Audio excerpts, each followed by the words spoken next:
The first thing is this shawl pattern that I turned into a dress by just attaching straps to it. I like it. It feels like being wrapped up in a wave. My aunt gave me these beautiful vintage buttons with little anchors, and I just had to put them on a pirate shirt. It's made of linen and I sewed it entirely by hand. I just was too lazy to add buttonholes.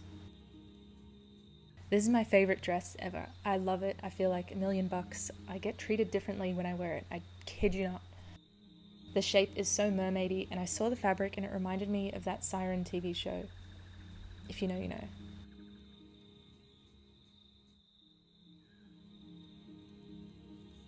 Last one is broken. It has a strap that makes it like a halter neck. I love this dress, even though it's kind of hard to find an occasion to wear it to. It really makes me feel like a selkie.